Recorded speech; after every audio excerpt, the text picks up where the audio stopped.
जो नीच ब्राह्मणों, अधम ब्राह्मणों की चर्चा चलाई गई। हमारे यहाँ कुछ ब्राह्मण सरयू पारणों में अच्छे नहीं माने, उनके यहाँ ऊंचे कुल के लोग अपनी बेटी नहीं देते। उपाध्याय और चौबे, त्रिगुणायत, दीक्षित और पाठक।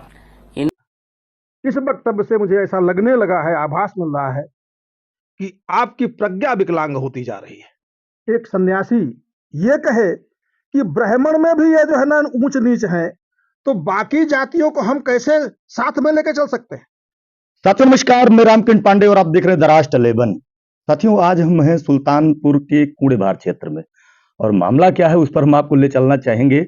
अभी एक वीडियो वायरल हो रहा जगत गुरु श्री राम भद्राचार्य जी महाराज का, और उन्होंने ब्राह्मण समाज पर बड़ी टिप्पणी की और उस टिप्पणी को लेकर ब्राह्मण समाज आहत भी है।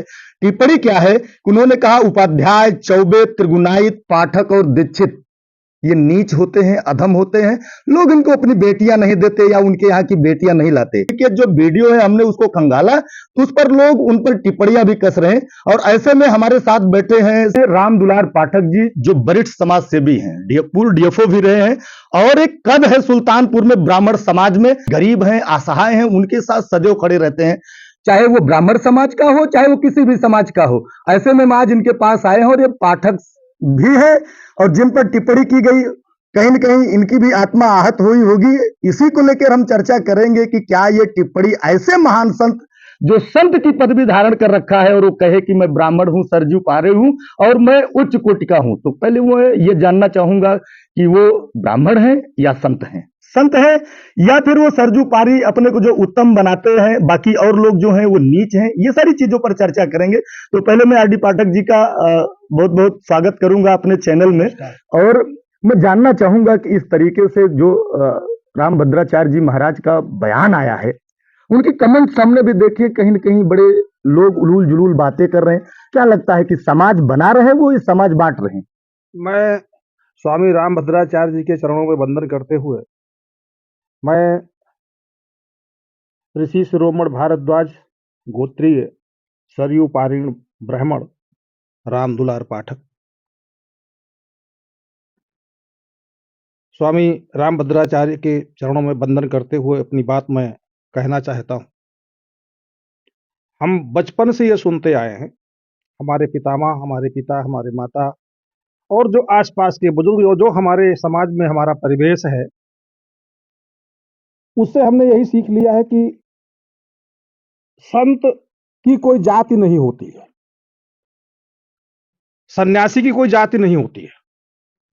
और व्यक्ति जब सन्यास धारण करता है तो उसके पहले अपना पिंडदान करता है। इसका मतलब ये इस शरीर से मुक्ति पा जाता है। ये शरीर ब्राह्मण में के यहाँ जन्म हुआ है, इसका वैश्य के यहाँ जन्म हुआ है, क्षत्रिय के यहाँ जन्म हुआ है, शूद्र के यहाँ जन्म हुआ है, ये समाप्त हो जाता है। मतलब वो संत हो जाता है, वो संत हो जाता है, वो सबका हो जाता है। तो मैं आदर पूर्वक आदरणीय राम भद्राचार्य जी से आग्रह करूंगा कि अब तक ये समाज आपको परम पूज्य सन्यासी और परम पूज्य जगत गुरु रामानंदाचार्य के रूप में प्रतिष्ठित होते हुए आपका सम्मान करता आया है, लेकिन आपने इस अपने वक्तव्य में यह कह दिया कि आपको गर्व है ब्राह्मण होने पर, सरयू पारीण ब्राह्मण होने पर गर्व है आपको। इसका मतलब आपको ना तो सन्यासी होने पर गर्व है और ना ही जगत गुरु के पद पर बैठने का गर्व है। तो मैं तो आग्रह करूंगा कि आपने सन्यासी और जगत गुरु दोनों के पद की प्रतिष्ठा के प्रतिकूल आपने यह कृत्य किया है। आपको स्वतः इस पद से पदच्युत हो जाना चाहिए। मतलब ब्राह्मण बने, आप बने रहे ब्राह्मण, आप ब्राह्मण बने रहे। और अगर आप जहां तक कहते हैं कि आप वशिष्ठ गोत्रीय है, नंबर 1 के ब्राह्मण हैं, तो थोड़ा हमारा जो सूक्ष्म ज्ञान है इस संबंध में, ब्राह्मणों में 2 कैटेगरी बनाई गई थी, एक 3 की और एक 13 की। गर्ग, गौतम, सांडिल ये गोत्र के लोग, इनको 3 सर्वश्रेष्ठ माना गया था। बाकी 13 में हम सभी लोग आते हैं, तो हमें लगता है आप भी उसी में है। तो ये बताइए ना, आपका गोत्र तो वशिष्ठ है, गर गौतम सांडिल, ये तीन सर्वश्रेष्ठ है, तो आप सर्वश्रेष्ठ भी नहीं है इस हमारे सूक्ष्म ज्ञान के अनुसार। तो आपको इस पर भी पूरा प्रकाश डालना चाहिए। और दूसरा कि आप कह रहे हैं कि पाठक, उपाध्याय, चौबे, त्रिगुणायत, दीक्षित, ये अधम सब है, अधम और नीच नीच हैं। है। तो मैं अधम और नीच की परिभाषा जानना चाहता हूं कि आपके इस वक्तव्य में अधम और नीच होता क्या है। क्योंकि जो हम जानते हैं, जो हमारा सूक्ष्म ज्ञान है, कि जो पाप कृत्य में लिप्त है उसे हम अधम मानते हैं, उसे नीच मानते हैं। लेकिन जो सत्कर्म है, इस समाज में है, वो अधम कैसे हो सकता है? अधम और नीच इस समाज में कैसे रह सकते हैं? अच्छा, उन्होंने कहा कि कहीं न कहीं हम उनकी बेटियां न ले आते हैं न देते हैं। क्या आप भी उसी ब्राह्मण समाज में हैं? क्या लगता है कि ऐसे में पाठक या चौबे, त्रिगुणायत, दीक्षित, इनके घर लोग वरिष्ठ जो कुल में हैं, या कह सकते हैं कि जो वरिष्ठ ब्राह्मण जिनको वो बता रहे हैं, वो अपनी बेटियां नहीं देते? नहीं, मैं तो इसमें पुनः जो है स्वामी रामभद्राचार्य के चरणों में वंदन करते हुए पुनः मैं आग्रह करता हूं कि मैं केवल अपनी बात करता हूं, और मैं इस समाज का एक जागरूक प्राणी हूं, जागरूक व्यक्ति हूं। और मैं समझता हूं समाज के जितने भी ब्राह्मण हैं, जितने भी समाज के लोग हैं, सभी जागरूक हैं, इतना सभी लोग जानते हैं। तो मैं अपनी बात करता हूं कि मेरे परिवार की बेटी, मेरी बुआ शुक्ला परिवार में ब्याही है, एक बुआ जो है पांडे परिवार में ब्याही है, मेरी एक भतीजी तिवारी के यहाँ ब्याही है, और एक भतीजी, एक जो है ना पांडे के यहाँ ब्याही है। और हमारी स्वयं की शादी, हमारी धर्मपत्नी वो स्वयं मिश्रा खानदान से हैं, मिश्रा कुल से हैं। मेरे बड़े भाई की मेरी भाभी जी, वो मिश्रा कुल से हैं। तो मैं ये तो बिल्कुल नहीं मानता हूं कि जो अन्य ब्राह्मण हैं, इन चारों पांचों ब्राह्मण के अतिरिक्त जो ब्राह्मण हैं, वो बेटियों का आदान प्रदान नहीं करते हैं। मैं बिल्कुल इससे सहमत नहीं हूं, क्योंकि ये तो प्रत्यक्ष हमारे पास में है। कुल और नीच, जैसे नीच और अधम, ये दो शब्द जो आया है, कहीं न कहीं वो मतलब हृदय पे लगता है चोट लगने जैसी बात है। क्या कहेंगे इस देखिए, पर? ये इससे इससे पूरा समाज, पूरा ब्राह्मण समाज, खास तौर से जिनका आपने नाम लिया है, वो बहुत अंतर आत्मा से आहत है।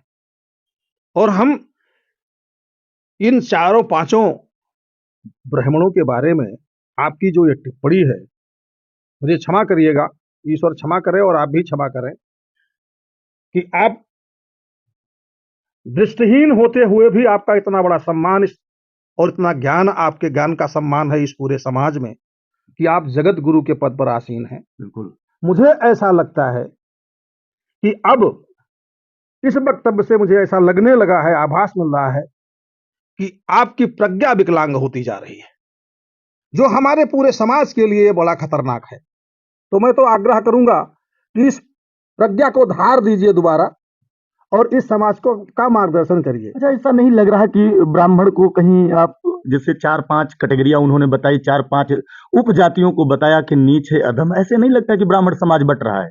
देखिए, आज जो वर्तमान परिवेश है, चाहे वो राजनैतिक प्रयास है, चाहे सामाजिक प्रयास है, चाहे समाज सुधारक हो, चाहे देश जिनके कंधों पर चल रहा है, जिसका भार जिनके कंधों पर वो हो, ये हमारी ऐसा वातावरण तैयार हो रहा है इस पूरे समाज में, कि जो हमारी युवा पीढ़ी है, इस जाति बंधन को तोड़कर आगे निकलना का प्रयास कर रही है।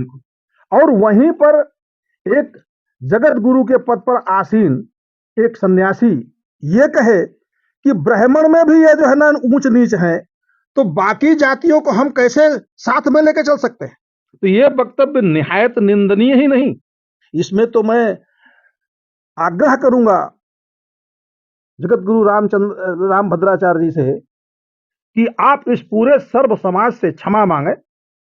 आप इसके दोषी हैं, आप इस बात के अपराधी हैं इस समाज के। आपने ये घोर अपराध किया इस समाज के प्रति, कि आपने ये वक्तव्य दे करके इस पूरे समाज को बांटने का प्रयास किया है। और मैं क्षमा चाहता हूं फिर आपसे कि किसी को अपना मित्र बताने में आपकी आंखों में चमक आ जाती है, उसकी भी कार्यशैली ऐसी है कि सूक्ष्म आभास होते हुए होता है, जिससे कि वो ब्राह्मण समाज को अन्य समाज से अलग करने का पूरा प्रयास कर रहा है। तो क्या आप उसके इस प्रयास को बल दे रहे हैं कि वो डाल डाल तो हम पात पात, हम ब्राह्मण में ही मतभेद कर देते हैं? ये जो कृत्य है, ये जो आपका वक्तव्य है, ये आपके सन्यासी होने का और जगत गुरु होने के आचरण के विपरीत है। मैं फिर आपसे आग्रह करूंगा, क्षमा प्रार्थी बनकर आपसे आग्रह कर रहा हूं कि आप जगत गुरु के पद से और सन्यासी के पद से आपको स्वतः पदच्युत हो जाना चाहिए, और आप केवल अब सरयू पारे ब्राह्मण बन के नंबर 1 बन के बैठे रहे। मतलब संत ना बने अब आप, आप संत नहीं, जब आप ब्राह्मण बन गए हैं तो संत संत बनने ना का बने। कोई अधिकार नहीं है आपको संत और जगत गुरु बनने। जब आप एक समाज के नहीं हैं तो आप जगत जगत के गुरु कैसे हो सकते हैं? लेकिन कहीं न कहीं लोग कह रहे हैं कि जो समाज में है, इस सरकार ने में भी कहा है, सरकार ने भी कहा है कि हिंदुत्व को बढ़ावा मिल रहा है, समाज सर्व समाज को बढ़ावा मिल रहा है, लेकिन जिस तरीके से जो उनकी कुर्सी है, जो उनका पद है, वो संपूर्ण हिंदू के लिए है और किसी ब्राह्मण वर्ग के लिए सिर्फ इस तरीके की निंदा करना या टिप्पणी कर देना क्या न्याय संगत है? ये तो निहायत निंदनीय है, कोई भी व्यक्ति हो, और खास तौर से जो ऐसे पद पर बैठा हो, जो सन्यासी है, जो जगत गुरु जैसे पद पर बैठा हो, और उसके वाणी से ऐसी अशोभनीय बातें निकले, तो मैं समझता हूं कि ये समाज कभी माफ नहीं करेगा, उसको कभी नहीं माफ करेगा। और ऐसे को अपने पद पर बने रहने का अधिकार भी नहीं है, वो इसके लायक नहीं है।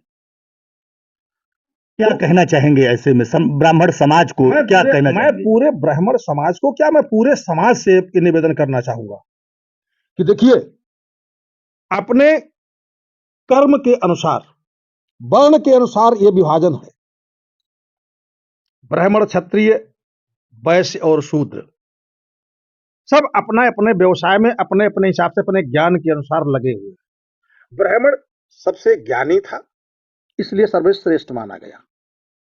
उसमें ऊंच नीच और अधम और नीच वाली बात कहीं भी नहीं लिखी मिली। ब्राह्मण ब्राह्मण है।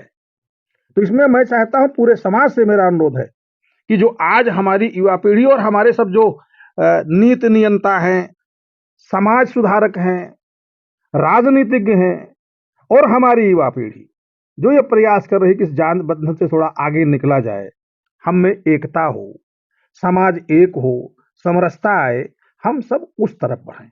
ऐसे छोटे मोटे विचारों को सुनने का कोई मतलब नहीं, इसका कोई अर्थ नहीं है। आज स्वामी रामभद्राचार्य ने अपने आप को इतना छोटा कर लिया है, इतना छोटा कर लिया है कि एक छोटे से मठ में बैठा हुआ सन्यासी से जो है ना, किसी भी बाबा, जिसको हम बाबा कह लेते हैं, उससे भी छोटे हो गए। तो साथियों, ये रही रामदुलार पाठक जी का अपना विचार। कैसा लगा आपको, इस पर अपना कमेंट देना न भूलें, क्योंकि जिस तरीके से कमेंट किया गया है, आपके विचार भी बनते हैं, जनता के भी विचार बनते हैं कि लोग बताएं कि क्या जो स्वामी रामभद्राचार्य जी महाराज ने इस तरीके की टिप्पणी की वो न्याय संगत है। अगर न्याय संगत है तो आपके कमेंट बनते हैं। राष्ट्र लेवन पर बने रहने के लिए आपका बहुत बहुत धन्यवाद। कमेंट्स जरूर आने चाहिए। अगर नए हैं तो चैनल को सब्सक्राइब करें और लाइक देना बिल्कुल ना भूलें। तब तक के लिए जय हिंद। अब आप जरा